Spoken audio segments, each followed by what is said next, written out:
Salam kawan-kawan, saya ucapkan terima kasih karena sudi datang ke channel saya ini dan saya harap channel ini ada manfaat kepada kawan-kawanku di luar sana.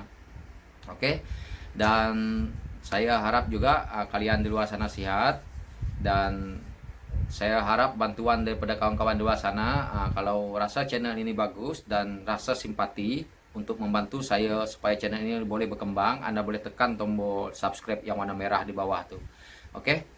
Saya nak masuk ke part mimpi saya sendirilah ini. Menurut saya saja. Lebih baik manifesto gagal ataupun tidak dapat ditunaikan daripada duit rakyat habis disonglap. Itu bahasa kasarnya macam itulah. Itu kalau saya pikir-pikir lebih baik lah. Oke. Saya nak masuk ke awal cerita ni. Sewaktu manifesto sesebuah komponen parti itu dibuat, bukannya yang dibuat itu budak sekolah tadika tau. Ini untuk orang kampung ya, yang tidak paham-paham. Itu dibuat oleh golongan elit mereka sendiri dan dikaji lagi sesuai tak kita gunakan manifesto ini. Setiap manifesto yang dibuat oleh komponen parti masing-masing itu mereka dah buat kajian dan mereka rasa sesuai dengan janji mereka. Mereka rasa mereka mampu. Tetapi apa yang berlaku di Pakatan Harapan itu hari, kenapa janji manifesto mereka tidak dapat tunaikan? Kalau Anda mau tahu, ini yang nonton ini tahulah, saya paham mereka paham ini semua. Yang saya nak cerita ini kepada orang kampung yang betul-betul tidak tahu. Banyak sekali orang kampung tidak tahu. Karena daripada hari-hari itu pun saya dengar yang ku tahu 22 bulan ini rosak lah. Tidak ada apa yang murah, tidak ada apa yang bagus, tidak ada apa yang turun, tidak ada apa yang ini. Oke, saya masuk ke part nih balik. Sewaktu manifesto ini dibuat, Pakatan Harapan tidak tahu nih apa yang ada dalam government nih. Bila mereka memerintah, tidak sampai 1 bulan, baru 1 minggu mereka memerintah, saya sendiri yang baca akhbar, terkejut. Kenapa terkejut? Lubang yang mereka buat bukan sebesar, kalau nak cerita besar mana kalau lubang lah, aku tak boleh nak bayangkan apa dia punya cerita. Duit kita yang hilang nih, kerana ketirisan, sangat banyak tau. Ini yang mereka dok korek-korek yang besar-besar. Kalau aku nak samakan dengan binatang, yang mereka korek ni gajah. Tahu? Bukan sang kancil ni yang mereka nak ambil ni, nak korek duit ni. Yang mereka nak buat-buatkan cash ni semua bukan sang kancil. Gajahnya. Bukan lembu tau. Lembu pun masih kecil. Kalau nak tahu. Jadi macam mana mereka nak tunaikan janji kepada rakyat? Janji yang semua manifesto yang mereka nak buat ini, semua yang janji-janji ini memerlukan kos. Saya pun tidak tahu. Yang duk di luar sana, yang duk merungut-merungut, makcik-makcik, pakcik-pakcik yang duk merungut-merungut, mereka tu tidak tahu apa. Itu saya cuba jelaskan di sini supaya mereka lebih tahu. Orang-orang di luar tu, mereka beranggapan Pakatan Harapan ini memerintah itu hari, tidak tahu nak memerintah. Saya nak cerita satu ya. Tun Dr. Mahathir yang membuatkan planning ini semua, dia yang lantikkan menteri, dia dah kata dengan menteri dia, ada masalah cari saya. Itu saya pernah dengar kata-kata itu. Dan dia sendiri juga kata yang tidak berprestasi baik, dia akan suruh letak jawatan ke apa ke semua ada. Kenapa dia kata macam tu? Itu sudah jelas. Orang yang memimpin Pakatan Harapan 22 bulan itu bukan orang yang calang-calang orang. Itu adalah Tun Dr. Mahathir Mohamad yang memerintah Malaysia 22 tahun. Kalau kata dia gagal, 22 tahun siapa yang gagal kan? Kalau memang 22 bulan ni gagal, 22 tahun dia gagal. Itu saya nak bagi tahu pandangan. Pakatan Harapan itu, menteri-menteri yang dilantik adalah Tun yang lantik. Saya tidak salahkan Tun. Tapi begitulah dia punya ceritanya. Dan Tun sendiri dah tahu benda ni. Siapa yang buat lubang yang terlalu dalam ni? Hutang negara terlampau banyak. Lepas tu, sekarang ni saya dengar angin-angin, orang dah sibuk kata, yang jualkan Felda lah, yang jualkan apalah, jualkan ini aset ni orang ni. Bangsa kaum ni lah apa semua. Sebenarnya siapa yang jual? 22 bulan saya ulang-ulang kali beritahu. 22 bulan tidak sempat nak jual aset. Ingat jual aset tu seperti jual sayur di kedai. Jual sebungkus rokok. Okey. Cong, sini beli. Mau beli apa? Beli Dunhill satu bungkus. Ingat macam tu? Terus hulu duit, terus hulu barang. Ingat macam tu ke? Nak jual aset negara. Jangan kita terdengar dengan momok-momokkan orang-orang ini. Saya sangat sedih tau. Sebab apa yang berlaku di Malaysia ni, kita dimomokkan seperti itu. Bila saya tanya, saya buat research saya sendiri, saya tanyalah dengan orang-orang yang tua kadang-kadang. Mereka kata, aduh, semenjak Pakatan Harapan ni memerintah, benda tak turun, makin naik. Seperti ini. Hello.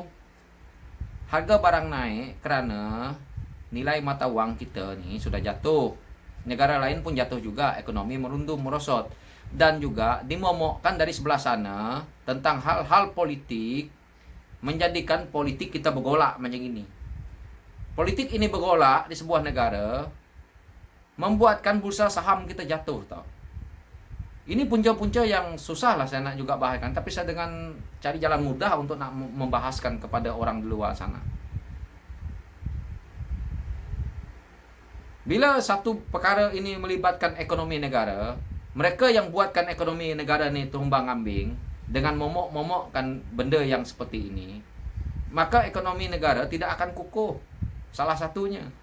Dan banyak lagi part-part lain yang akan menyusahkan rakyat. Bila rakyat rasa susah, merungut. Saya tidak menyuruh Anda menyokong sebelah sana, sebelah sini pun tidak. Tapi Anda fikir sendiri secara rasionalnya apa yang aku cakap ini.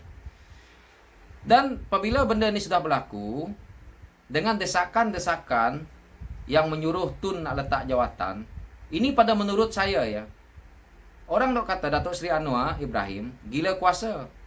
Wajar dia gila kuasa. Sewaktu dia dalam penjara lagi, perjanjian, bukan dia yang dalam penjara tu. Orang-orang PKR sudah mengatakan, selepas Tun ni nanti, Datuk Seri Anwar Ibrahim. Perjanjian mereka begitu. Jadi orang-orang ini memang tidak nih lah. Yang salahnya, apa yang mereka buat di selepas 22 bulan inilah. Saya tidak mau masuk ke part itu karena saya nak cerita kenapa saya kata lebih baik manifesto tidak jadi daripada duit rakyat ni hilang semua. Saya sebenarnya lebih bersyukur kerana dalam waktu mereka 22 bulan ni pun, walaupun siapa pun nak kata gagal, saya lebih bersyukur sebab sekurang-kurangnya lubang tu tidak dapat di-repair tu. Memang dah besar. Contohnya sebesar gini lah lubang itu. Dia boleh dah turun ke sebelah inilah. Kira kalau 100% lubang tu, mereka dah kurangkan 20% tu lebih baik. Daripada yang terdahulu 100% jadi 120%. Ataupun mungkin 150%.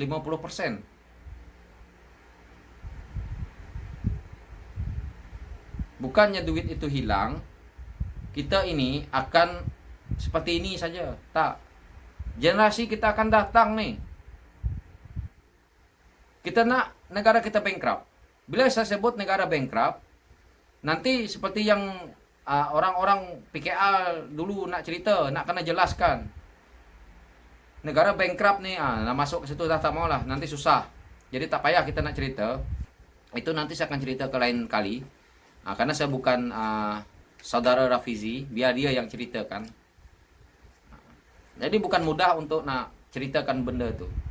Saya harap kawan-kawan luar sana paham, benda ni seperti itulah. Saya nak rungkaikan benda ni panjang-panjang. Dalam keadaan video saya yang saya nak buat seringkas ini, saya tidak dapat. Saya cuba dengan sepadat-padatnya untuk terangkan. Walaupun tidak begitu jelas, tapi niat saya untuk nak terangkan benda ni kepada rakyat, kebenaran yang memang ada. Itu saja. Saya tidak suruh menyokonglah Parti Pakatan Harapan ni atau menyokonglah Parti Pakatan Nasional ni. Tidak. Tapi Anda fikir ke logiknya cerita saya ini. Ini bukan cerita bohong tau. Duit kita yang di Amerika tu belum ambil lagi ada tu. Kenapa duit tu boleh ada dekat Amerika? Selama ni kita kutuk Amerika. Kata Amerika tak bagus. Amerika ini negara Israel, negara yang tidak betul, negara yang tidak ini. Kenapa duit tu ada dekat Amerika? Hantu mana yang bawa pergi duit tu ke Amerika? Mungkin ada setan gondol yang bawa pergi duit tu dekat Amerika.